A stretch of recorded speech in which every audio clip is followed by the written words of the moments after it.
Am I audible? Am I audible? Am I audible? Yes, sir, you're audible. You're audible. You're audible, sir. Good evening to one and all. Friends, this is the 157th webinar in Philosophy Family. I welcome all of you to this academic platform. Friends, on behalf of Philosophy Family, I extend a hearty welcome to all of you connected through this virtual platform of philosophical reflection. Friends, today we have invited Professor Amiya Kumar Paricha, the former professor and head, PG Department of Philosophy, Political Science, Berhampur University, Odisha, to talk on the theme good governance and democracy. It is a very popular topic. Friends, it's my honor and pride privilege to welcome Professor Paricha to our webinar today. Friends, as we all aware of the fact that governance refers to the manner in which power is exercised. Fundamentally, the governance is the process of decision making by which decision is taken by those who govern and try to improve the living condition of the citizens. Again, the quality of life of people uh, deeply depends on the nature of governance and decision making.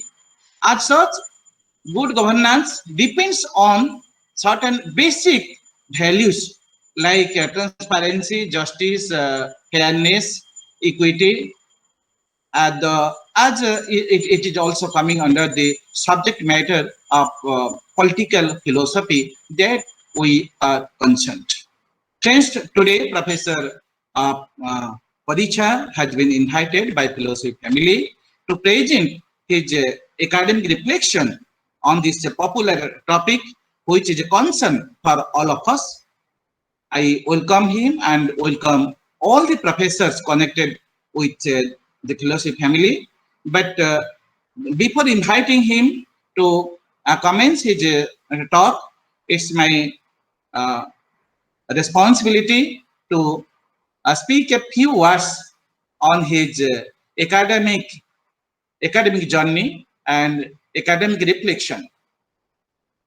Friends, Professor Paricha passed MA in Political Science from Berhampur University in the year 1976, and he has also some other qualifications like a Bachelor in Journalism, LLB, Diploma in Strategic Studies from Andhra University, and Professor Paricha did his PhD from Andhra University in the year 1985. Friends, Professor Paricha started his teaching career in Berhampur University as a lecturer in PG Department of Political Science in the year 1985, and he also acted there as a senior lecturer, reader, professor. That is from 1985 to 2014. And he retired as a professor in the year 2014. And he was also acting as the Emeritus Fellow for 2 years, that is from 2015 to 2017. Professor Paricha has some specialization in the subject like India's foreign policy, government, and politics in Odisha. To his credits, Professor Paricha has some publication, like he had published 2 books, and he had published more than 35 articles which have been published in different national and international journals, and for which he has gained popularity, that is in the state and outside the state. Professor Paricha has a couple of experience in research activities, and he has produced 15 number of PhD students. It is a great achievement of Professor Paricha, and to his credits, he has also produced more than 50 students in MPhil. It is also a very great achievement of Professor Paricha. Professor Paricha has attended many seminars, workshops, and courses, and he has also organized many seminars, workshops, courses, etc. When he was professor head in the university, in Berhampur University, and Professor Paricha has different co-curricular activities. As we know, he was acting as the program coordinator NSS of Berhampur University for a period of 5 years. I don't want to reflect upon all his achievements when he was the program coordinator of NSS in Berhampur University. And he was also acting as associate advisor, Students Union, vice president, Athletic Association, vice president, Dramatic Association, coordinator, university chair orchestra, and many more things that he was associated when he was a lecturer, reader, and professor and head in Berhampur University in the Department of Political Science. And Professor Paricha has many administrative experience, as he was also acting as a member Board of Studies, Political Science, Berhampur University. For a couple of years, he was also the member Senate, Berhampur University.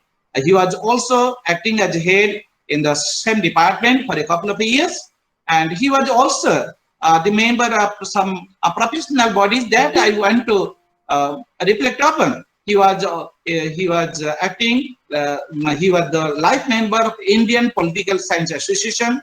He was the life member of Odisha Political Science Association. He was the life member of Osmania University Center for International Programs. He was annual member Indian Public Administration Association. He was associate member Institute of Defense Studies and Analysis, New Delhi, and life member Indian Association for American Studies, and many more associations that is he was associated. And he has got many felicitations and honors from different organizations and universities for his academic and research activities. So for the lifelong activities of Professor Paricha is very praiseworthy. I don't want to reflect upon all his activities, all his praiseworthy academic reflection that he had today. With this, I would like to request Professor Paricha to start his speech, but before that, I would like to invite our head, our convener, our admin, Professor Pramod Kumar Das, to this webinar. And I also welcome Professor Dr. K. Omnam Rao. Today, he will present the synopsis of the talk given by Professor Paricha. So after the talk of Professor Paricha, Dr. Rao will present a brief synopsis of the talk. So I welcome Professor Das, I welcome Professor Rao, and I welcome all the senior professors of our state to this webinar. With this, I would like to request Professor Paricha to commence his speech. Sir, pranam. Sir, pranam. Sir, pranam. Over to Paricha. So should I start, sir, now? Sir, start, sir. Okay. Sir, pranam, sir, start. Okay, pranam. So, good evening, ladies and gentlemen present here. It's a great pleasure on my part to share my views on good governance and democracy, and I feel privileged to be one of the members of the philosophy family, though I belong to the discipline of political science. Yet, it is, frankly speaking, it is not my choice, but by accident I have become a member on the request of my young friend, Dr. Saroj Kumar Jana, I was deliberating on another issue to the students of Niranjan Women's College, and that is how accidentally I came into the philosophy family. But I love to be in the group of a philosophy family because since the day I have been inducted into the family, I have been watching with keen interest and listening to the deliberations also, and it also to a great extent also it enriches my knowledge on the area which I had never dreamt upon that I would be.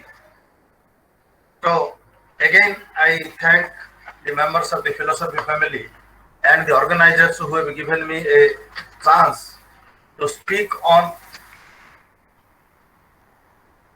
good governance and democracy, which has become popular over the years. So to start with, the term good governance in modern parlance was first used in 1989 by a World Bank study team which had conducted a study on the African continent to find out as to the implementation of the different international development program undertaken by United Nations through UNDP program, United Nations Development Program. They were more concerned about the inefficient manner the bureaucracy was implementing different programs in the African continent, the leadership which was not in a position to give right direction to the bureaucracy to move ahead, and the alleged corrupt practices that was going on in those regions. And ultimately, after conducting the study, they came out with a report under the head Good Governance, which stressed the need for institutional reforms for better and efficient public sector delivery system. That was the basis, because they were more concerned about how to develop a system whereby public delivery system can be effectively implemented and the benefit that was meant to the different people in different parts of Africa, at least that should reach to the people. And they further stressed that by good governance, the report pointed out that it connotes that bureaucracy should have a professional ethos, executive should be accountable for all its actions, and there should be a presence of strong civil society. This was the emphasis that the World Bank study team emphasized on, and was of the opinion that if the three aspects are taken together, that is, introducing an element of a professionalism among bureaucracy, executive to be made more accountable for all its actions, and there should be the presence of a strong civil society which would keep a watch on the activities that were going on in these parts of the state. So that was as far as modern parlance was concerned. And that became one of the buzzwords, more particularly following the onset of globalization, which unleashed certain powerful forces to which some of the political systems were not prepared to accept those kinds of forces that were unleashed by globalization, that I will be dealing with in the next phase while discussing about democracy. But the concept of good governance, which became very popular following the World Bank report and the onset of globalization, is not a new concept to at least Indian people, because I am reminded of, and learned participants also are aware about the different texts that prevailed in the ancient India. There are many, but I will name only about 3 or 4. The first one is Anusasana Parva of Mahabharata, Shukracharya's Nitisar, Valmiki Ramayana, and the greatest of all, Kautilya's Arthashastra. So these were the four important aspects which dealt with the different aspects of the society that prevailed at a different period of time. More particularly, Anusasana Parva, which learned participant must be aware that Anusasana Parva talks about self-restraint on the part of the king. More particularly in respect to dealing with art of diplomacy, art of leadership, and art of fighting war. And Anusasana Parva in Mahabharata reflects and gave more importance to that war should be fought on certain principles and by following certain practices and the law. And it also emphasized that the diplomatic forces that were carrying out the wishes of the king and carrying out the messages to different parts of the region, they should be immune from all kinds of war activities and they should be provided with certain privileges which should not be violated at any cost. So that is one aspect of Anusasana Parva of Mahabharata. And Shukracharya's Nitisar, if we take into account, though there is a controversy that the original script was written by Lord Brahma, which had 1 lakh chapters, and Shukracharya concised it to only 1000 chapters, which dealt with prescribing morals to the moral standards to the rulers for providing a efficient administrative system. And Valmiki Ramayana is under a different setting because Ramayana dealt with only the social aspects of the society that prevailed in ancient India, and it epitomized, Ramayana epitomized the king as supreme foundation of power, supreme fountain of power, and a man of unquestionable virtues. And the king is bounded by the public opinion, not by his words. And the most comprehensive study of Kautilya's Arthashastra, if we take into account, the aspects that I have presented, learned participants are all about it. But Kautilya's Arthashastra stands apart from all these three in the sense that Kautilya's Artha was perhaps one of the greatest administrative thinker who had attempted a comprehensive study of the political process, where he pointed out that king represents the fountain of power, and he prescribes. There are different chapters, particularly about 13 or 14 chapters, which deals with the administrative process and the state. The first chapter deals with the king, his duties, his responsibilities. Second chapter deals with the qualification of the ministers and how the ministers should be accountable to the court of the king. And very interestingly, I will emphasize one particular aspect which has a great bearing to the concept of good governance that has now become very much popular. Very interestingly, in one of his chapters in Arthashastra, Kautilya recognizes that there is corruption.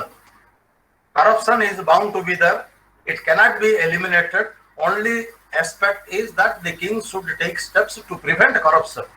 And to prevent corruption, he suggests certain mechanism. And very interestingly, Kautilya had suggested that to collect secret information about clandestine collection of monetary benefits by the officers of the king, lady spies should be appointed who would collect secret information of clandestine money collection practices that were resorted to by the officers of the king and would report to the king. And Kautilya had suggested that the only punishment for the corrupt officers should be confiscating their property. But at the same time, he attempted to provide a balance, the corrupt officer whose property has been confiscated, it is the responsibility of the king to provide a livelihood to their family. So he had suggested for a minimum pension to be paid to the family for the maintenance. So what I mean to say is that such was the kind of realistic assessment which he has made. And today, if we take into account the modern political systems all over the world, irrespective of the types of governance that each system they have spreading over different continents, whether it is Latin America, Africa, Asia, America, Europe, or any part of the country, world, we find that corruption has become an integral part, and that is perhaps Kautilya was right when he said that corruption is bound to be there and it is not possible to eliminate corruption, but the system should only take steps to see that corruption can be at least minimized. So this concept of good governance today we talk about, it was being described either in Mahabharata or Ramayana or even Kautilya's Arthashastra as a Rajadharma, which emphasized that in the happiness of people lies the happiness of the king, and whatever pleases his people, the king shall be bound to obey that. So that was the basic concept, that king's happiness depends on the people's happiness, which means that the different texts, they attempted to limit the arbitrary power of the king by emphasizing that the king cannot arbitrarily exercise the powers. The exercise of his power is limited by the public opinion, wishes of the people, expectations of the people, and above all, the happiness of the people. So this is what is about the concept of good governance that we have come to know after the World Bank study report and through the different scripts that are available for analysis and for study from ancient Indian literature. On the other hand, democracy is a system which believes that democracy is a political system of institutional decision-making process in which all eligible members have an equal share of power. So eligible members, that is to be more emphasized. That is, each system provides the conditions of eligibility for the citizens to take part in the democratic process, that is the decision-making process, and choosing their own government and exercising a limitation to the powers of the government. And the most common instrument of common exercise of a power by all eligible citizens of a state is through periodic and regular elections. And periodic and regular election is a constitutional mechanism which is an attempt to limit the arbitrary power of the government in a particular political system, and that is the basic spirit of democracy. I am not presenting here about any definition because it would not be wise on my part to present a definition to the learned participants, but I have only pointed out about the spirit of good governance and the spirit of democracy, and on the basis of it, one has to proceed in a systematic manner about how the concept of state originated and how the idea of democracy undergone a revolutionary change, and along with it also the concept of good governance. In the parlance of political science, because I belong to the discipline of political science and I see the state from the analysis of philosophers who have tried to understand the state, analyze the state, and present the state to the world. And the first known written record that is available in political science for the analysis of state, it started with the Greeks. Greeks were the first to make an attempt to understand, analyze, and present the state to the world. And among the different Greek philosophers who had attempted, I would like to only very briefly deal with three important philosophers who have revolutionized the whole concept of understanding the state. The first philosopher that comes to my mind is Socrates. That was followed by his prized student Plato, and that was followed by his student Aristotle. So these three, Socrates, Plato, and Aristotle, have tried to present the state taking into account the conditions that prevailed during Greek city-states. The three great philosophers, they adopted different methods. Their approach in understanding the state was different, but all the three believed that man was not self-sufficient and they needed others to live in a society, to lead a good life, and that can be possible only when man becomes a responsible part of the state. So all the three analyzed the state in a different way, but all of them believed that state is composed of man, and state becomes complete only with identifying, or man, the identity of man becomes complete only when he is identified with the state.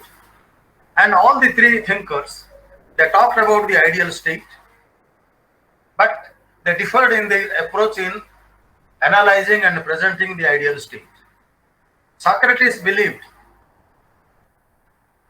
that average man is not capable of ruling, and hence he said that there are only a special group of people who are wise enough, who are intelligent enough, to whom he called as philosopher king, and that's all. But his student Aristotle, he tried to expand the concept of state, and he presented the state in the form of which he called it as an ideal state. And while presenting his ideal state, he talked about communism, commune system, justice, equality among men and women. Socrates talked about that. Socrates, while analyzing his ideal state, he gave more importance to men, not women. But Plato revolutionized the concept by pointing out that in his ideal state, both men and women have an equal right to participate in the process of state. And he said that governance of the state is not the privy of all. Only privileged few are capable of ruling the state, to which he called it as philosopher king. They represented all virtues. They were knowledgeable enough. They were able enough to distinguish between good and bad and pick up the good and implement it for the state. And Plato said that they belong to a very few privileged class. He talked about functional socialization, wherein he meant that philosopher king should be free from all worries, and he provided from classification of functions or functional socialization, where he said that the people with physical strength should defend the state, and the rest majority of the people, they should work for producing food for the state. And he provided for a commune system, that men and women will live in one area, they will stay together, they will produce for the state, they will work for the state, and so on. So some say that Plato was the first communist because he talked about communist ideas, communism, which believed in stateless society. Well, all people will work for the state without questioning, and they will surrender, unquestionable surrender to the philosopher king, and it is the philosopher king who will decide what is worth towards a particular citizen in a political system. And Aristotle revolutionized the whole concept, and he is also popularly called as father of political science, where he said, while explaining his state, and he was being given credit for introducing the concept of a comparative study of different political systems, because when he tried to analyze the state, democracy, good governance, stability, instability, and different all aspects, because Greek city-states were different in size. Some were extremely economically more powerful, some were extremely more powerful, some were very small in size, but people were very happy with the ruler. And there were some city-states which were militarily strong, economically more powerful, yet there was instability. People were not happy with the rulers, with the leadership. So that influenced Aristotle to study that why is that in the same similar setting, different city-states, they function. Some of them are more organized, some of them are less organized, some are very stable, and others involved in continuous war. So that influenced Aristotle to study about what causes stability, what causes instability, how to develop a mechanism whereby at least a state can be possible, where people can be happy about the process of governance, the manner in which they are allowed to participate in the process. So he talked about 2 or 3, I will only emphasize on 2 or 3 important aspects because the time slot will not allow me to elaborate on the different aspects that I would be presenting, and my task also would become more easy because of the quality of learned participants who are present here, who are also aware about the facts that I would be talking. So that makes my task easier to present. So Aristotle talked about 2 or 3 important concepts. Number 1, he emphasized on comparative study of political systems to understand and explain what causes stability, what causes instability, and how to draw a balance between the stability and instability and prescribe and present a state which can draw a balance between the two and maintain a balance. So he talked about that. He said that people have every right to expect that government should be good. And if they are not happy with the government, they have a right to overthrow the government, which he talked about through his revolution. He prescribes the manner in which a revolution can take place, how the revolution is to deal with, and how people can revolt, and the grounds and conditions on which he revolt. And at the same time, very interestingly, though he talked about revolution and said that people have a right to overthrow, at the same time he said that the ruler has a right to rule, and ruler also has every right to see that all kinds of revolution should be suppressed, and suppressed not by armed conflict, but he said that just like people expect that government should be good, similarly the ruler also has every right to expect that people should obey the government. And to do that, Aristotle suggests that the ruler must generate some sense of fear on the people that the state is likely to be attacked by external force, and unless they join hands together and not support the ruler, the security and survival of the state should be in danger. So that is the kind of balance and counterbalance that Aristotle prescribed through his revolution by pointing out as to the concept of democratic participation by the people. And he said that people have a right just to participate in the government. Similarly, they have also every right to obey the rule, and the ruler also the power of the ruler also is to be limited by certain prescriptions of the law which Aristotle provided at that time. So that was the kind of the aspect. Then another aspect which I talked about is that education, slavery, and justice. These three all aspects he intimately tried to connect with about the existence of a what is called as an ideal state. And so thus it was the Greeks Greek philosophers, Greek civilization, which tried to present to the mankind about the kind of a state which they considered it as absolutely essential for what is called as establishing an identity of an individual.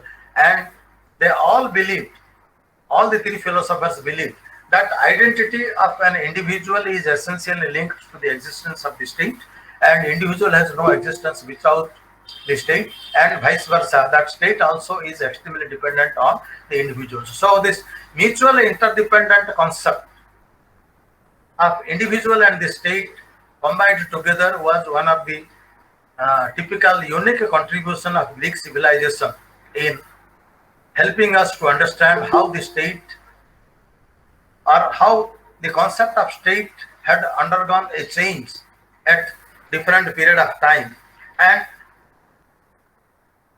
Athens is perhaps one of the Greek city-state which has contributed significantly to the concept of understanding and analyzing the concept of democracy that existed during Greek city-states.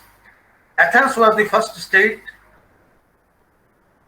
which was considered as an instrument of analysis by Aristotle, and he had pointed out that Athens had a unique practice of dual kind of democracy, which partly dealt with what Aristotle called it as a direct democracy, where all eligible citizens of Athens participated directly in two ways. First, very interestingly, Athens was the only city-state which provided through legal system that certain officers of the state, legal officers, officers in charge of administration of law and justice, law and order, police function and military function, they were elected in the parliament directly by the people. 30% of the officers were elected by the people. And second, the citizens all participated in the lawmaking process. That was one of the unique contribution of the city-state of Athens, which led the way to understand and where the concept of democratic process, governance, government to be responsible to the people, which was subsequently developed by Roman civilization, who introduced certain new concepts of democratic process like codification of the law. Then legislature having two houses, the bicameral concept of legislature was the typical introduction of the Roman civilization, which was subsequently strengthened during Middle Ages, then 17th and 18th century Europe, and so on. So this is what is about the process, how the concept of democracy, concept of good governance, concept of the idea that government should be responsible to all its actions that it takes, and what kind of accountability is to be prescribed on the government, and who is going to prescribe, and what is the limitation, how the limitation are to be provided, who is going to provide, and how to maintain a balance. These were the original typical contribution of Greek city-states. But I would like to present here that while overemphasizing Greek city-states, it is really very unfortunate that the contribution of ancient India is lost. Today, while we discuss about democracy, we discuss about Greek city-states, we discuss about Roman civilization, we discuss about contribution of Europeans, but we never we very rarely discuss, except, while discussing about the state, art of statecraft, art of leadership, Kautilya's Arthashastra finds a reference, except that no other ancient scriptures that finds a reference. That is one of the very petty aspects of, analysis of the state, because my understanding is that any attempt to understand democracy, any attempt to understand about participation of the people in the democratic process, attempt to limit the arbitrary power of the government, the whole root of understanding the entire process, understanding the whole process that lies in the great texts of the ancient India, which is pitiably forgotten today by all of us. When I say all of us, I am also included in that, because while I used to teach, rarely I used to refer about Ramayana and Mahabharata, that is a passing reference, or Guru Sukracharya's Sukraniti, that is very rarely discussed. We only discuss about how the Greeks have contributed. Undoubtedly, Greek contribution revolutionized the whole concept. So the next part of my presentation would deal with, the challenges to good governance. So as I have analyzed and as I have presented to the learned participants about the processes of change and the concept how it originated, and if we take into account the concept or the background against which it was originated, if we take into account precisely the World Bank report of 1989, that takes me back to the kind of a situation that prevailed during late 80s, where lot of changes were taking place in the concept of democracy, and ideological conflict was taking place at the international level, and efficacy of communism was started questioning at that time. And amidst that kind of a confused state of ideological conflict that dominated the post-war period, that is capitalism versus communism, in which capitalism was given a greater credit in contributing to the emergence of liberal democracies, more particularly after the post-war democracies, because the political analysts, they presented that among 90% of the today's liberal democracies that we find, I emphasize liberal democracies, among 90% of the liberal democracies that we find today in the world after the post-Second World War, they had originated out of a typical freedom struggle. That freedom struggle may be against monarchical rule, may be against colonial rule, or whatever it is. Because the analysts have suggested, even for that matter, the more established democracies of the world, developed democracies of the world, even they have originated out of the conflict and freedom struggle. If we take, let us begin with American War of Independence, which was virtually a protest against British colonialism. And the time when Americans were set to their constitution at the Philadelphia Convention, another important power, European power, also was facing a similar kind of turmoil. That was France, through French Revolution. So French Revolution coincided with the drafting of the American Constitution, and the three heroes of the French Revolution, Rousseau, Voltaire, and Montesquieu, they gave a new dimension to the concept of freedom struggle, to the concept of limiting the arbitrary power of the state. And the hero number one of the whole concept was Montesquieu, who talked about the theory of separation of powers, which influenced to a great extent the Americans and American Constitution at Philadelphia of 1787 was perhaps the product of more of Montesquieu's influence, which where he emphasized that a political system should be characterized by an independent political system should be characterized by the concept of separation of powers, where all the branches of the government would enjoy certain autonomy, and that is not complete autonomy or that is not absolute autonomy, and that autonomy only can be limited through constitutional provisions. And we find a perfect blend of a balance of doctrine of separation of powers in the American Constitution. So that was the kind. So what I mean to say is that the liberal democracies are the established democracies that we take pride of. Have all of them originated from a conflict situation of conflicting ideologies, and the ideological conflict was between monarchical rule versus democratic spirit and democratic practices, colonial spirit versus democratic practice, which around 2/3 of the world of the 19th century and early part of the 20th century witnessed.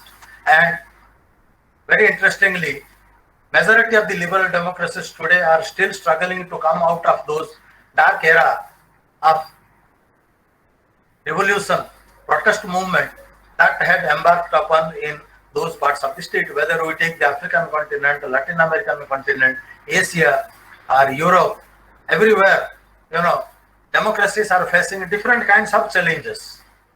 And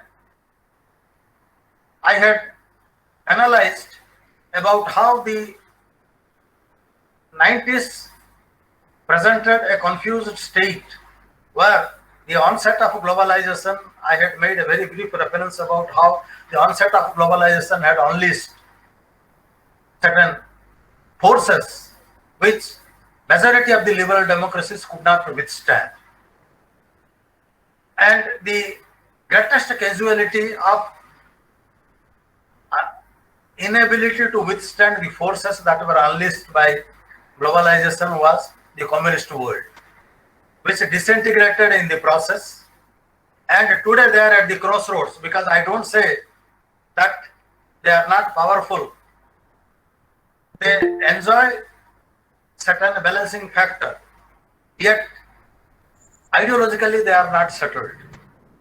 Communism as an ideology in the erstwhile communist systems had undergone a change than what it was during the Russian Revolution or Russo-Japanese War of 1906, which culminated in the emergence of Communist Party in the Soviet Union and a later Communist Party of China, which almost followed a similar pattern of their existence, although the worldview that they have today is quite different, because the worldview that liberal democracies of West or Asians they have is quite different than the contrasting worldview of the communist world. Because even today also, though communism continues to exist, not as an ideology but as a state, but people still question the efficacy of communism as an ideology, its efficacy is being questioned in the communist systems. So whether it is capitalism or communism or ideological conflict, what I believe is the concept of democracy has become the greatest casualty. So much so that today, if we take any democracy, any part of the world, whether the European democracy, which were considered to be, the British system, which was considered to be mother of all parliaments and which has contributed to a great extent in revolutionizing the concept of democracy, or the Americans who had led the way to the world, that colonialism can be brought to an end if like-minded people of sharing power can come together. Any force can come to an end. Though the Franco-American alliance failed to a great extent, because Franco-American alliance initially was formed as a part, but later it collapsed, and Franco-American alliance even could not help. So the demand for democracy or expansion of democratic ideas at different stages of time, if we take into account, had more a military content, and it was the military content which had established the democratic spirit. So what I want to emphasize here is that the ideal of democracy existed against the backdrop of what is called as conflicting situations. And the ideology of democracy which existed against conflicting situations is still undergoing into a conflicting situation, because I am reminded of a book titled Inheritance of Loss, written by Anita Desai, which won Booker Prize in 1906. The book highlights the lives of those people who are trapped between cultural clash, alienation, discrimination, and identity crisis that were the product of globalization. I am not going to analyze in detail about what caused the emergence of globalization or impact of globalization, but one of the most important impact of globalization that one can find out is that people were trapped between cultural clash, alienation, discrimination, and identity crisis. Those identity crises may be based on culture. Identity crisis may be based on language, ethnic minority or ethnic majority. Like, language has been one of the most destabilizing factor in world's oldest federations like Australia and Canada. Canada, which is considered to be the mother of federations. Some of the most developed states in Canada, which are French dominated, and English-speaking people, they find themselves to be alienated.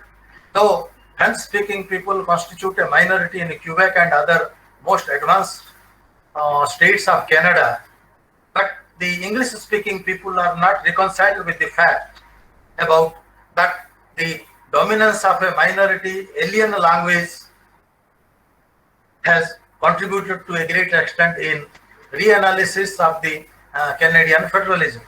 Same kind of self-analysis is undergoing among the Australians in analyzing the Australian federal system, where linguistic and ethnic minority groups are ruling to a great extent.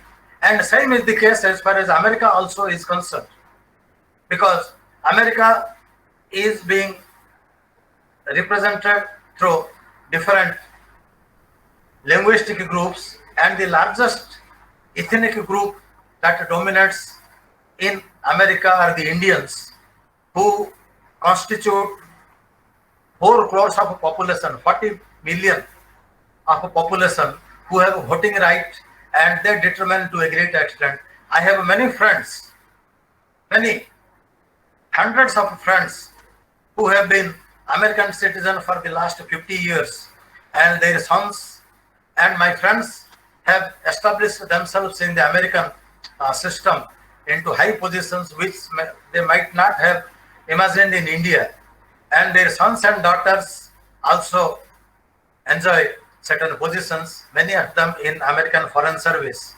And in course of discussion, they used to express their dismay that in spite of the fact that they enjoy certain position in American society, still they feel alienated because of their color, still they feel alienated because of their language. But very interestingly, Indian Americans who complain that they are being discriminated, they are very proud of their identity, cultural identity, and they try to retain their cultural identity, which is one of the important cultural clash that is taking place in America. So, very interesting. You know, they take pride that they are the American citizens, and they take pride that they have a position whereby they can influence American process, yet they are not prepared to integrate into the American culture. They want to retain their independent culture, and that is one of the important cause which is causing cultural clash. And Anita Desai had very vividly pointed out about the kind of destabilizing tendencies that globalization has brought in, and she says that that is precisely one of the important reasons which has contributed to one of the challenges, not the only challenge, but one of the challenges that liberal democracies are facing. Then my concluding part of my presentation would be about another challenge, which is a highly disturbing challenge to the new liberal democracies in modern system, is that the quality of the leadership in liberal democracies is going down because of the unprecedented changes in the attitude of the people, expectations of the people, and there is a huge gap between what the people expect and what the state can deliver. So the kind of gap, a huge gap that prevails between expectations of the people and ability of the people, or ability of the system to deliver. That is one of the key components of understanding what good governance is. That is, when we say that state must be capable of delivering what the people expect, our state should be able to reach up to the level where people's expectation can be reflected in the policy making process. At the same time, government should be accountable. We should have a bureaucracy, the pillar of all governmental function in all political systems, whether it is the communist systems or monarchical system or aristocratic system or liberal democracies.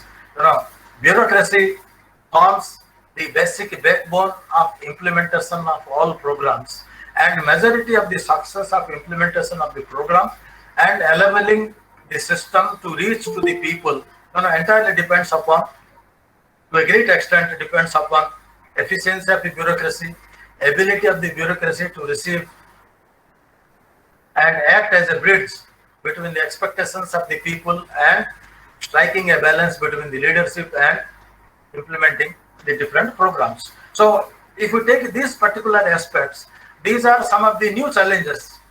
Old challenges I am not going to discuss because the learned participants are aware about it. So globalization had definitely unleashed certain negative forces. I don't say that globalization is always attributed only to the negative elements. There are also positive elements, and one of the most important positive elements is it has contributed integrating the democracies into a one common world. That is one of the most important aspects, though that integration is full-fledged integration is yet to take place. It is in a process, or what is called as a transitional process. So this is what to me constitutes some of the new challenges that the liberal democracies in the coming years are likely to face, and all democratic systems, and there is a need for arriving at a global consensus because the challenges are almost unique, not unique, but the challenges are common and challenges are universal.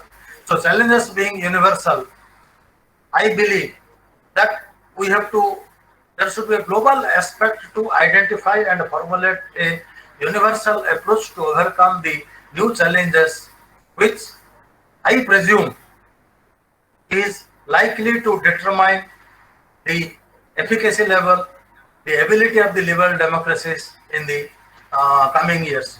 So thank you, ladies and gentlemen, for giving me an opportunity to present my views on good governance and democracy. Thank you, everybody. Hello. Thank you, sir. Okay, thanks so much, Professor Paricha sir, for your illuminating presentation on the theme good governance and democracy. Sir, through your talk, you have tried to make a connectivity between democracy and good governance, right from the Kautilya's concept of state and leadership, and the concept of the state and governance as reflected by Socrates, Plato, and Aristotle. You have also demonstrated how the happiness of people lies in the happiness of the king that governs the state. And focusing on the globalization, you have also shown how liberty, how liberal democracy is being accepted by people across the globe in spite of idealistic conflict. You have also emphasized how the success in the practice of democracy lies in strongly understanding and analyzing democracy. It's but it is lacking everywhere because the identity crisis, as you have shown, is an important factor in different countries. Sir, that is, I don't want to reflect on all the things that you have told because it will be summarized by Dr. Rao. But one thing that I observed in your talk, that good governance is an all-embracing concept which deals with democratic values, representation, and effectiveness, including accountability, transparency, openness. Okay, but they are all at crisis and new challenges for the that is at the time of globalization. Okay, thanks so much, Professor Paricha. Now I would like to request Professor Dr. K. Omnara Rao to present the synopsis of the talk presented by Professor Paricha. Over to Professor Rao. Over to Professor Rao. Namaskar, everybody. I should thank the speaker, Professor Ameya Paricha sir, for a very nice presentation. I should also thank him for accepting the invitation given by philosophy family, though he's a member from political science department, but he has a great love for philosophy. Over the past 1.5 months, he is joining the lectures in philosophy. So philosophy family is very much thankful to Professor Paricha for his interest in philosophy. And today, he talked on good governance and democracy, wherein he took us back to 1989, where the very kindness of good governance came in by the UNDP program on a study made in the African countries regarding a direction to be given to the bureaucracy for effective public delivery system. So taking from there, he landed up in the liberalized period, the globalized period, when the World Bank submitted a report on good governance, where there was much emphasis on creating a sustainable economic environment, so to have the distribution of resources so that they can be a sort of equitable, so that there can be a sort of equitability in the maintenance of or management of resources, both socially and economically. Now, having said this, sir has made a reference to the 4 important texts of the past, especially the Anusana Parva of the Mahabharata, Valmiki's Ramayana, and Kautilya's Arthashastra. So he made a reference to that, but sir was very much not happy with the trend that is moving in our country, when we have lost our interest in many of the scriptures which speak a lot on good governance, the idea of good governance and how the state has to be managed. We have lost that sort of attitude towards the scriptures, since we mostly focus on Kautilya's Arthashastra at most. And Sir has made a reference to Anushilana Parvata, Anushashana Parvata of Mahabharata, where he talked of the art of diplomacy, the war ethics, and the governance of the state. And also he made a reference to Ramaraj, a sort of Ramaraj in Valmiki's Ramayana. And most importantly about Garuda's Astasastra, where he said that in the happiness of the people lies, in the happiness of the people lies the happiness of the king. So, so having said this, well, even the elements of corruption can be seen during the Mauryan period, but still there were effective tools to deal with the corruption, and that's how he made a reference to our scriptures, but was not happy with not giving importance to a number of scriptures or ancient scriptures that contain lot of information, lot of techniques to deal with the issues of government and how to have a good governance and how can we make our people happy. So he was much concerned about that, and he makes a reference to the Greek philosophers, thinkers, especially Socrates, Plato, and Aristotle, in understanding the state, and making a reference to Socrates. He said, for Socrates, state law is the highest and the individuals have to obey. That's the reason why Socrates took hemlock without questioning the state. So state is above the individuals, and the individuals have to obey the state. So that was the idea that we find in Socrates. But if coming down to Plato, where he talked of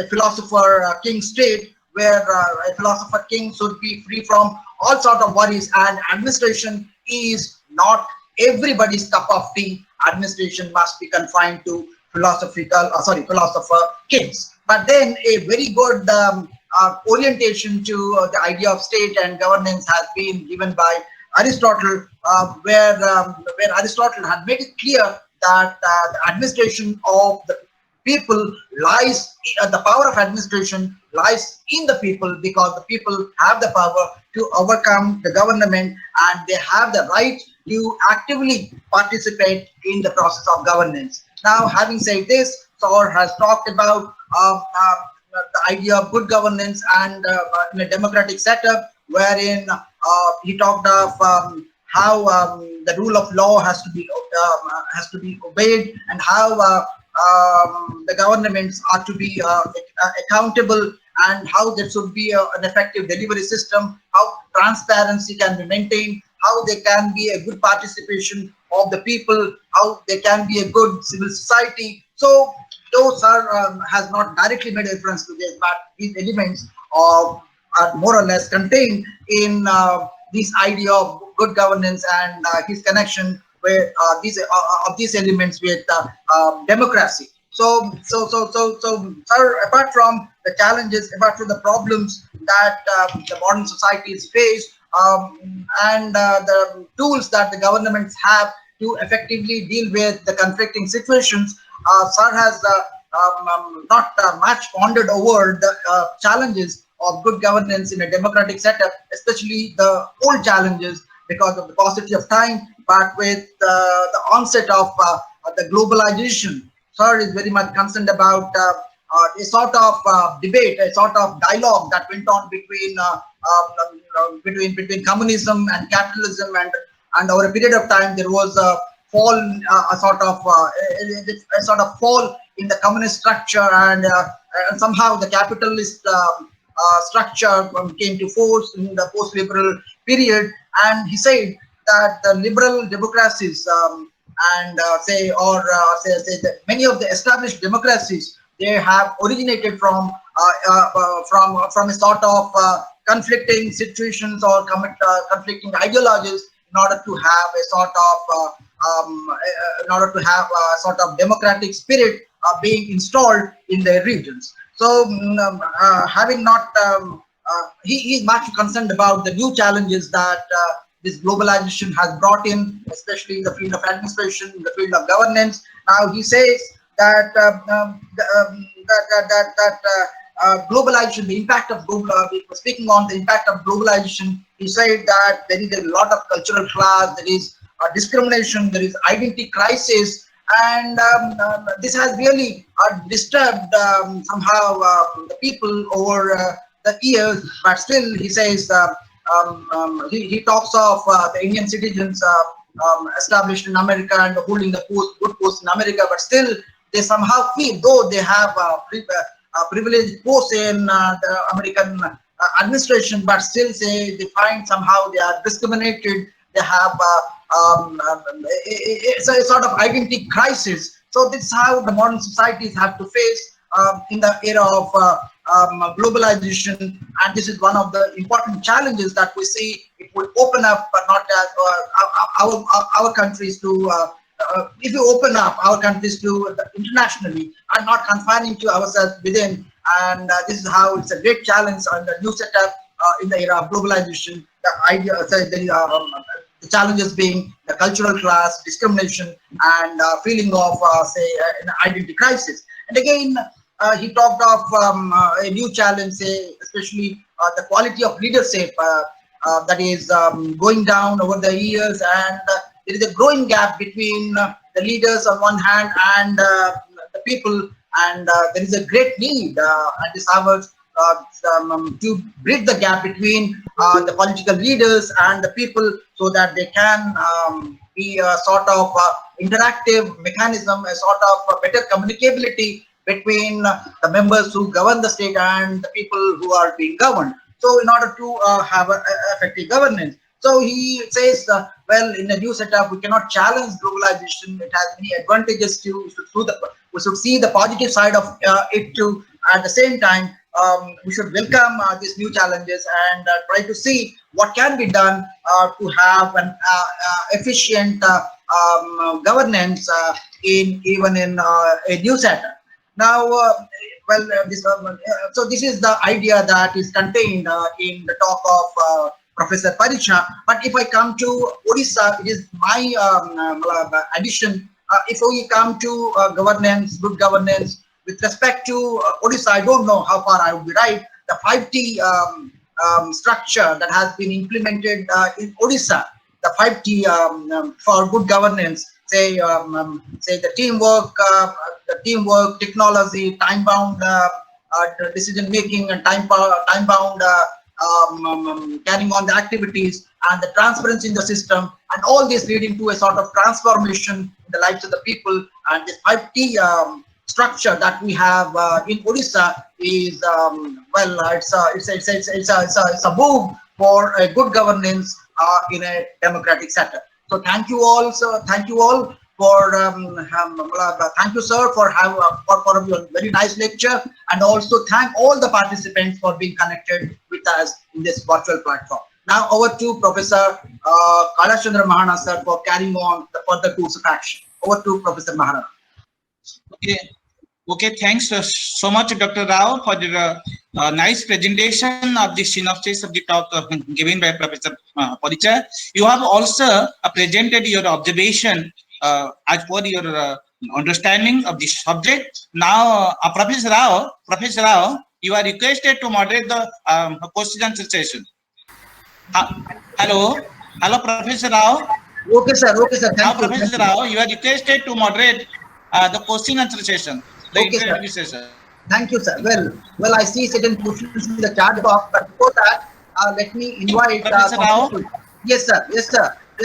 Am I audible? You are requested to moderate. Yes, sir. You are requested to moderate the interactive session. Okay, sir. Thank you. You have to moderate the interactive session. Yes, sir. Am I audible, sir? Am I audible? Yes, audible. Okay. Before taking the questions, well, I find some questions in the chat box, but before taking those, we have many people, good people with us. We have people from political science department. We have people from philosophy. Now, as is going, we have with us Professor Ranjit Ghosh, sir. He's there probably with us. I request him to make some observations on the entire issue. Professor Ghosh. Sir, if you are there, kindly unmute yourself, sir, and post your observations, sir. Okay. Now it's all right. Thank you, Dr. Rao. I must thank Professor Paricha for his nice presentation. I have two very important observations which he has made, and those two observations are really important for all of us to ponder over. But prior to that, I would like to request Professor Paricha, on behalf of the philosophy family, to give us a paper in the form of good idea, a concept of good governance in ancient India. And he has made about Anusasana Parva of Mahabharata and Kautilya's Arthashastra and Sukracharya's Nitisara and Valmiki Ramayana. And since we are going to publish something in the form of philosophical reflections, if this your paper will be definitely of immense benefit for all of us. If possible, please try to give us it in the form of a paper. Thank you. Thank you, sir. I will do that. So, then the most important observation I have made, that when you are discussing about Aristotle's theory of state and revolution, so Aristotle can be considered as a thinker who has given importance to this modern concept of conflict resolution. Conflict resolution, that means the way you presented it, that Aristotle wanted to find out a peaceful solution to these problems in the statecraft. So that idea of conflict resolution is going back to Aristotle. I should say you will give your comment on that. And another thing which you have made that is very important in the present context, that the quality of the leadership is going down day by day in the liberal democratic systems. And that is why the bureaucrats, they become more important. And bureaucracy, you have already touched that aspect, bureaucracy, corruption in Kautilya, and also you know what Parkinson said, that bureaucracy is like a fire, invaluable as a servant and ruinous when it becomes the master. So that is the problem with all the liberal democratic systems during the present time. This is my second observation. And you have very rightly said that the quality of leadership is going down day by day. You see the way Trump, during his last phase of his career as the president of US, the way he functioned, that is simply a degeneration of democracy or democratic practice. Similarly, everywhere we find such type of degenerations, and that is probably the crisis of our present time. But the most important thing which bothers me is this, that when UNDP and United Nations has taken up this idea of good governance, this public policy, this public affairs, public institutions, then why it is not trying to analyze the functioning of good governance in the communistic countries like Russia and China? Because in liberal democracy, the values of liberal democracies that we get, we are having independent judiciary, we are having this or that, all these things we are having. The mechanism is very much there in the liberal democracy. So we can see whether the good governance is taking place or not. But what about those communist countries? The democracies of the world, they cannot enter into that the affairs of their country like China and Russia directly. But the United Nations is there, the UNDP is there. So why are not they entering into these things, that whether the public interest is being served there in the communistic countries? This was, thank you. Over to Professor Paricha for his comment on this. Thank you, sir, for your observation. You are partly right, but I would say that United Nations, let us first agree to one particular aspect, that United Nations as a global body has no legal authority. It was more concerned about, because UNDP program are specifically confined to African nations. And this was conducted amidst a background of resource crunch for the United Nations. And United Nations, there was a time, even much before the onset of the globalization. I remember because I have two friends who were working in different capacities in the United Nations programs, UNICEF and other programs. So they were expressing me that at one particular point of time, United Nations authorities were thinking of discontinuing UNDP program because of the resource crunch. And there was a demand that such a huge amount of money is being spent on these programs. So an analysis should be made as to what extent the benefit reaches to the clientele to whom it is meant. And you have very rightly observed, but let me point out that two communist countries, if you take into account China and former Soviet Union and now Russia, they are the members of the United Nations Security Council, which is the most important policy decision-making body. And to arrive at a consensus of decision-making process, their yes is extremely important. So any the attempts were made. I don't say that attempts were not made. Attempts were made by United Nations authorities at a different period of time to analyze into the process of governance in different parts of the country, different parts of the world. But that was not met with the success because of the legal procedure that United Nations Security Council has. Because the Security Council, Secretary General has to report to the Security Council and only with the mandate of the Security Council that Secretary General can move forward. So that is one of the legal hurdles that one has to take into account. And we have to also take into account that United Nations as a global body is not a legal body. It cannot legally compel member countries to accept its mandate or accept its direction. Only it can just make a request to the member countries that these are the areas on which they should work upon. And as we all know, that the manner in which the United Nations has been allowed to function right from the post-Second World War period, mostly at the whim of the United States, mostly during the intense phase of the Cold War, if we take into account, and the subsequent years, because weakening of the communist movement created again a gap, and that led to the existence of unipolar world in terms of ideology, and that became a suitable ground for weakening of the United Nations as a global movement.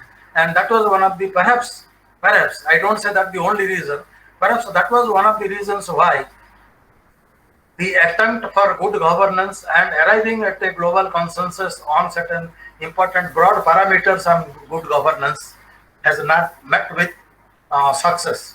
And that is one of the greatest challenges that all liberal democracies is going to face. And you have very rightly observed about the example of Trump. Trump is not the only case. Even right from 2000 presidential elections, there have been different grounds on which American democratic process has been questioned. Not only that, in almost all democracies, the quality of the leadership is gradually going down because of the clash that is going on, ideological clash that is going on between liberal democratic values and the new emerging values. And one of the, again, we have to again take into account that another new challenge that the most of the liberal democracies of the world is facing, that since the quality of the leadership is going down, that has left many voters to ponder over whether the manner in which they have been participating in the democratic process to continue in the democratic setup, whether it has been work, or the road that they have traversed so far, whether it was work. And that is why there is a disenchantment, and the most disturbing challenge that in future the liberal democracies will be facing is the percentage of non-voters are increasing, which is a very sad reflection on successful working of democracy. And since about 1 year, a debate is going on in Europe. Even European countries also are not free from this kind of challenge. Percentage of non-voters are increasing day by day. So Europeans are now considering to reduce the voting age to 16 years so that young people can participate. But let me tell you, all the participants, let me inform to all the learned participants that the liberal democracies are taking pride, and more particularly India is taking pride that in the coming 5 years, India is going to be the youngest population, world's largest young population would be from India, because it is estimated that around 50% of the population would be in the age group of 20 to 35. And similarly, almost all developed liberal democracies also facing that kind of a situation where majority of the population belongs to the young people. But I find that none of the liberal democracies have yet formulated a national policy in their respective areas as to how to tap the young mind and make use of that into revolutionizing the concept of democracy. That is still going to be a major challenge. So non-voters, increase of non-voters percentage. Then in addition to that, that the disillusionment that the youth has been left into, because they are being pampered that they have revolutionary ideas, they have new ideas, they can bring in revolutionary changes, because world's successful revolutionary establishment of a democracy has been through youth population all over the civilization, if we take into account. And today, the youth population all over the world finds it at the crossroads, and that is going to be another new challenge also to the all liberal democracies.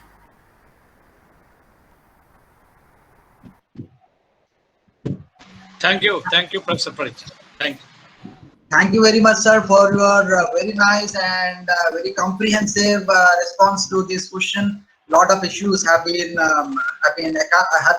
answered through your response. Well, it has been addressed, but still, let me see the chat box. We have Dr. Sarosh Kumar Janna, who has congratulated you for your presentation. We have Shravani Misra, apart from congratulating you, she wants to know that that good governance is all about having a setup wherein the people are benefited, everything is done for the people, and again it's a great challenge, she says.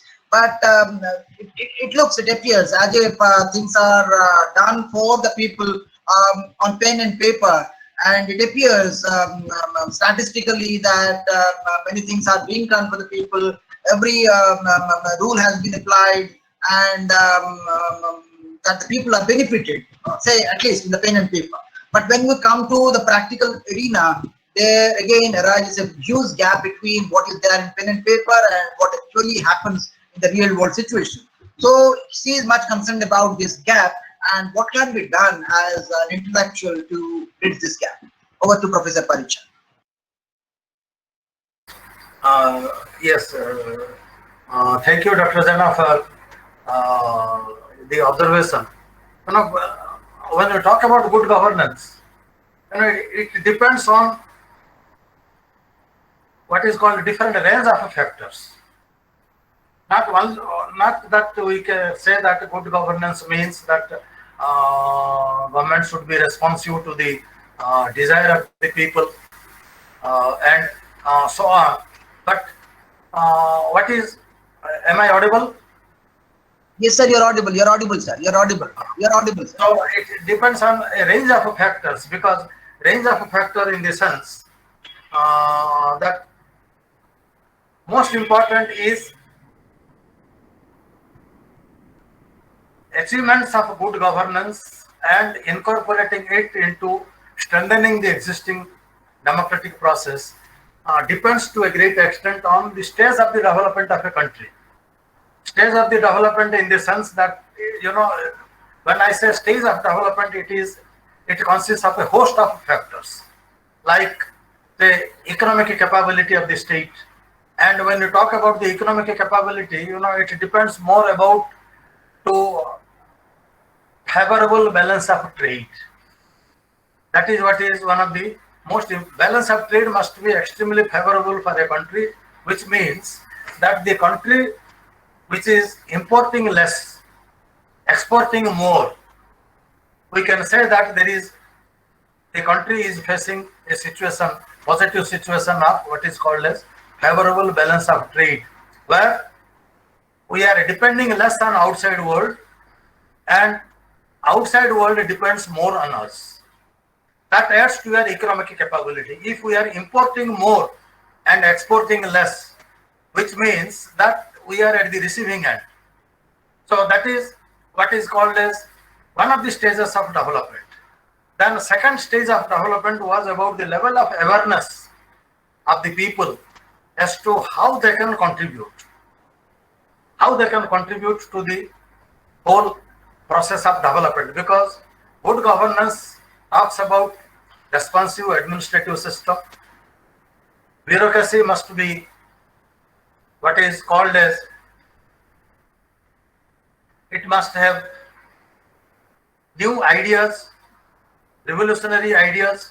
It must have new revolutionary ethos to support to the executive branch of the government or the decision-making process. Then, most importantly, there must be adequate mechanism to make the people aware that they have a great role to play in making the administration more success, which depends upon availability of the information technology in a particular political system. So these are what I consider as a host of factors. Then actional factor is to account, man always, is guided by psychological considerations of search for security. Security can be anything.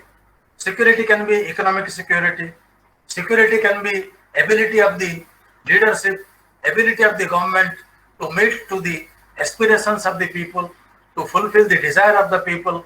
Then the state must be able to withstand the external pressure onto the security aspects. So, good governance to a great extent depends upon the kind of a situation, host of factors that a particular country is in, and that determines to a great extent. You have very rightly observed that, and thank you for your observation. Thank you very much, sir, for your very nice response. So what I could get from this is, government has a role to play. Having had a structure of governance, what matters more is the awareness of the people of getting what is there in pen and paper to be implemented in the real world. More the people are aware of the plans and programs of the government, the ideas of governance, now the more effective would be the governance, because then the bureaucracy and the leaders would be aware that the people are aware of what is going on. They are not going to be silent then. So much depends on the awareness of the people. More the people are aware of the rules, of the strategies adopted by the government, of the plans and programs, then more would be better. The more better the governance would be then. So thank you very much, sir, for your response. Now, if I look into the chat box, I have a question. We have a question by, not exactly a question, it is a request by our admin, Professor Pramod Kumar Das, to speak on good governance with respect to with reference to Indian democracy. Good governance with reference to Indian democracy. Over to Professor Paricha, sir. And will you please repeat the question? Pramod Das, sir, he wants to listen from you on the idea of good governance with reference to the Indian democracy.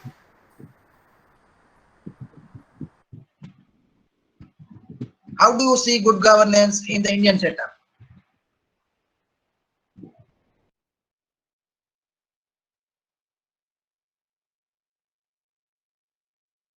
Over to Professor Paricha, sir. Thank you, sir. In the Indian context, at least I can tell you all the learned participants that there is a growing awareness among the people. There is a growing awareness, which is a positive trend, which is a positive setup, that there is a growing awareness on the part of the people that they can participate, they can bring in great change with a positive mind. That is one of the most important aspects, because it is always said that people get the government they deserve. it is always said that people get the government they deserve. So if that dictum is to be taken into account, that in all liberal, because we are more concerned about democracies. So while analyzing democracy, it doesn't mean that we will neglect other aspects, other forms of government, or other government which are based on ideologies like say communist systems or dictatorial systems or whatever may be, because even in a dictatorial system or in a military rule also, there is a parliament, there is executive, there is bureaucracy which implements. So we have to take into account that the setup that exists in a particular setup, whether it is a liberal democracy or whether it is a monarchical form of government or it is a military rule or religion-based Islamic states, whatever it is, the concept of good governance is present in a different form altogether. That concept is always present, and India is not an exception to that. And what is more important is that whether it is the liberal democracies or the worst form of democracies, say Pakistan, they also came to be a democracy because their democratic experience is based on constitutional principles, a parliamentary system, periodic elections.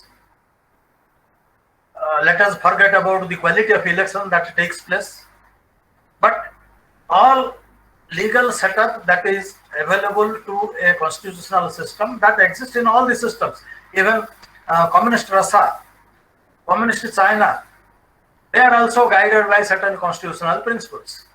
So, having said that people get the government they deserve, accordingly the level of awareness also varies from liberal democracies to military ruled states to religion-based systems or whatever it is. But since yours is a specific area specific, that is in respect to India, at least I can say that there is one positive aspect, that there is a growing awareness among the people that the good governance concept has come to stay for on a permanent basis, and that has become an integral part of the whole political process. But what I find is that there is a huge gap between what the people expect from the results of good governance and to what extent the policymakers are able to share, or what the policymakers are willing to share rather. What is more important is that expectations of the people and ability of the people and willingness of the policymakers to share the information because when we talk about good governance, there is some sort of what is called as accountability on the part of the policymakers. So what extent the policymakers are willing to be accountable, that is one of the most important aspects. And in that respect, I would find that when our framers of the constitution were busy in framing the constitution, this kind of concept had never dominated them. This kind of concept that after 50 years, a new kind of a trend would set in, which would bring in a huge gap between the constitutional provisions that we have today and the level of expectation that the new generation of people will be expecting, and how to bridge the gap between the gap that exists between constitutional provisions and requirements of the people, expectations of the people, and how to incorporate it through a legal process whereby that would not undermine the governance process, at the same time will allow the people to have a greater say in sharing the information, in playing an important role in what is called as bottom-up approach. Earlier the emphasis was always top-down approach. That was one-way traffic. So now the question is about governance process has become a two-way traffic. That is, bottom-up approach is gradually gaining importance. It is because of, we can say partly, It is because of, the level of awareness, level of what is called as spread of education, spread of scientific temper, spread of technology, and the desire of the people to know more about the system, and the desire of the people to make the system more efficient. That is what is more important. And in that capacity, as I have said, that we have a majority of youth population who have revolutionary ideas, who have new ideas, who are extremely determined to play a kind of a positive role. And I should say that now it is the turn of the system to respond to that kind of desire, to that kind of the need of the young people, so that the system becomes more up to date and the system is capable, or where the loss of confidence that is reflected through non-voting at least can be partly compensated when to what extent the policymakers would be willing to share. And that would perhaps be the first beginning. That would be perhaps the first beginning as far as policy of good governance. I agree with Dr. Narayan Rao when he has said that the 5T and all other concepts. I always believe that any kind of new idea which is aimed to revolutionize the concept of decision-making process, to make the administration more accountable, that is always welcome. But let us be more practical in the sense that when we expect good governance, when we expect that the government should be more accountable compared to what it was in the past and what the constitutional provisions has provided, and how to update it with certain legal requirements to meet to that kind of a challenge. I think perhaps that would be going to be one of the major challenges to the policymakers as to how to strike a balance without losing the tempo of what kind of awareness that has generated that good governance can revolutionize the concept of democracy, power sharing, and generating a sense of confidence among the people to participate in the democratic process. Thank you. Shall I add two more criteria to this, Professor Paricha? Yes, sir. Welcome, sir. Welcome. Yes, sir. You are at liberty. I think good governance in the present context should look into two criteria. That is, one is the respect for human rights and the respect for rule of law.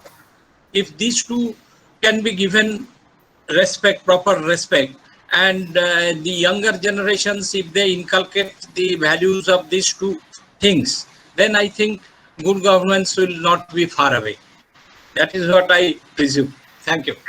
Yes, sir. Thank you very much. I agree fully with you, because people must accept the government first.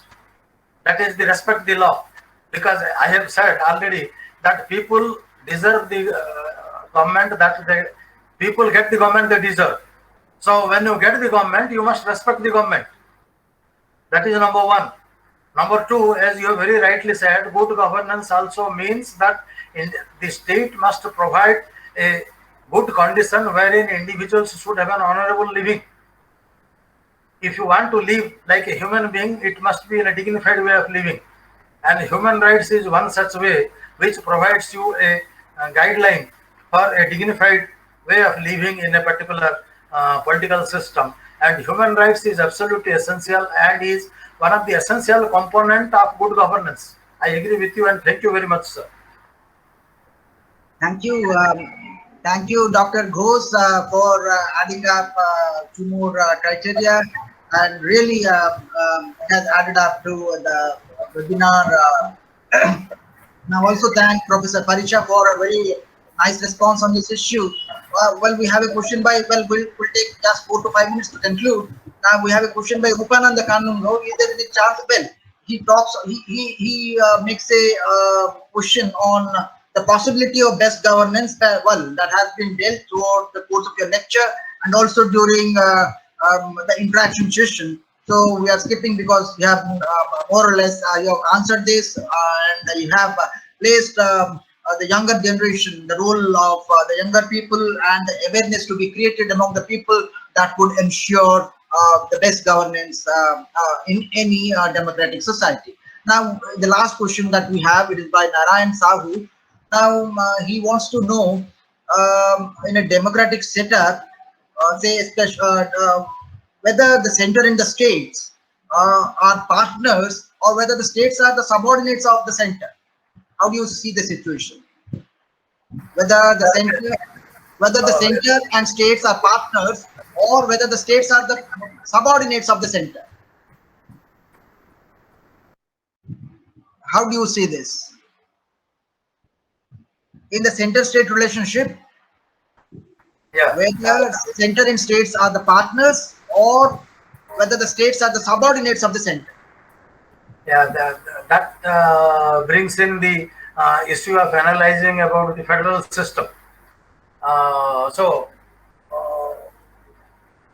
This is, I would say that the concept of federal system is undergoing a lot of change, because whether it was framing of the American Constitution in 1787, or the French Revolution, or the Act of Settlement of 1601 in Britain, which paved the way for prime ministerial form of government, or the Indian War of Independence, whatever it is, it was mostly aimed in sharing power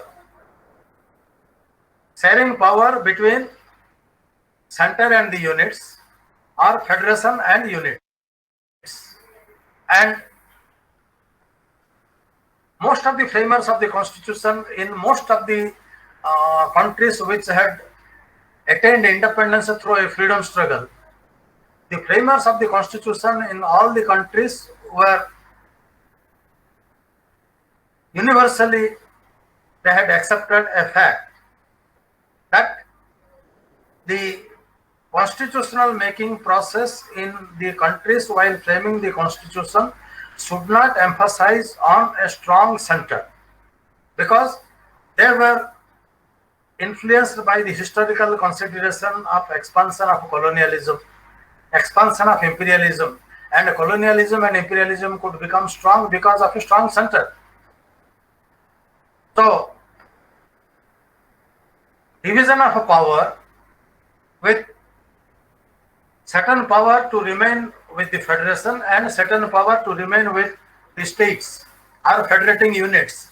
That was the universal consensus of framing the constitution in all those countries which have won freedom through a freedom struggle while fighting against colonialism and imperialism. But if learned participants observe the stages of changes that have been experiencing by all the federations, Australia is one of the oldest federation.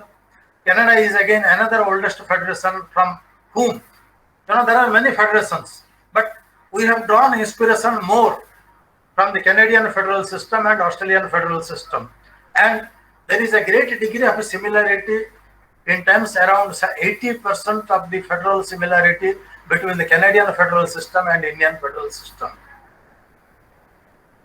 And to some extent, there is some similarity between the Australian federal systems.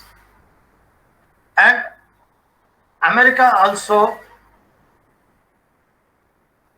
has influenced to a great extent in the course of developing our federal system. But we have to keep in mind that when the idea of federal system was developed, conditions were different. All the democracies were baby, and all of us know that baby has a different problem, and when the baby grows old, it faces a different kind of a challenge, and the system has to suitably adjust to the kind of the changes that at every stage a man undergoes. Similarly, a system also undergoes certain changes, because the challenges to India in 1947 or up to 1955 was something different. Nation building process, desire of the people, requirement of the nation building process was something different. 60s and afterwards, desire of India to play a greater role in international politics, be it in the economic sphere, be it in the strategic sphere, or be it in the field of technology, or be it in the field of supplying manpower to different parts of the world in terms of different activities. Whatever it is, the stages through which the changes, the development process is going through, that has to be kept in mind. And in case of India, I would say that we haven't yet been able to develop adequate constitutional provisions which would suit to the demands of the new expectations of the present day generation in terms of the determination of center-state relations, and that is going to pose a greater challenge. Then second challenge that we still face is that we have post number of political parties that operate at the center, that operate at the state, and that operate some at the regional level. And all the political parties that we find today in India, though they agree on certain aspects of governance, but the approach is different.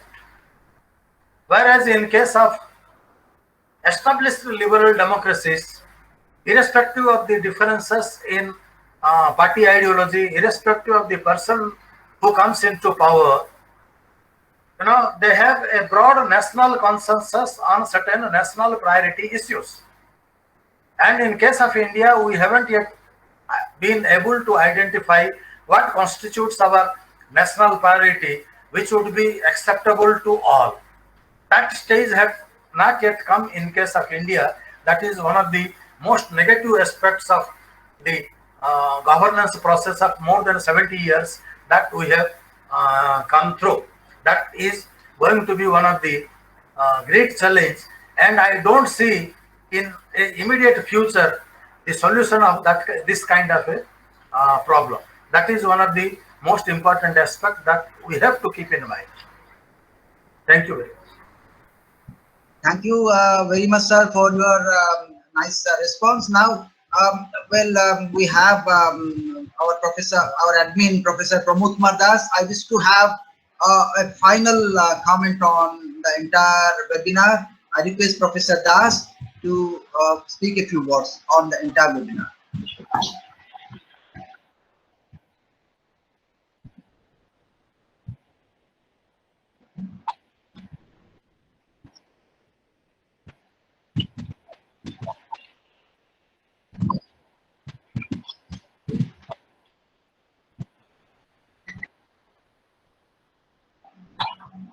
Thank you.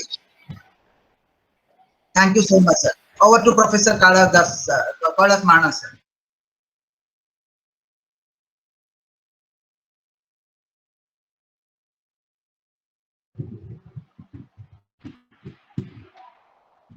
Well, Professor Kailas Mahana, sir. Yes, thanks. Okay, sir. Hello. Okay, sir. Yes, yes. Hello. Yes, sir. Hello, Yes, sir. Am I audible? Yes, yes, sir. Audible, sir. Audible, sir. Okay, thanks so much, Dr. Rao, for excellently moderating the interactive session. I don't find any word to appreciate your novel way of summarizing and carrying on the interactive session. Sir, actually, it is indeed a pleasant privilege to extend a vote of thanks and gratitude to Professor Paricha sir. The way he interacted with the audience and the question raisers. Actually, he has a very creative personality and he has a versatile mind in understanding, analyzing, and explaining the entire topic. Actually, the way he analyzed the new challenges of governance and good governance is praiseworthy. I don't want to reflect any word on his talk and his observation. And it's a greater honor for me to present vote of thanks to Professor Paricha and Professor Ranjit Ghosh and others, the way they interacted with Professor Paricha Patnaik, Professor Paricha. I also want to offer my gratitude to other professors and participants like Shravani Mishra, Professor Kanungo, Narayan Padi, and our admin Pramod Kumar Das, the way they interacted and observed the talk of Professor Paricha.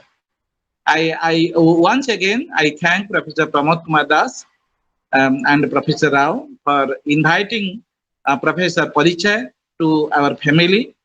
I convey my heartfelt thanks to our all the participants who are behind the entire event. I once again thank one and all who participated, observed, interacted, and made the entire evening webinar meaningful and successful. Thanks everybody, and over to Professor Pramod Kumar Das for the closure of the meeting. I thank everybody for the opportunity that was given to me.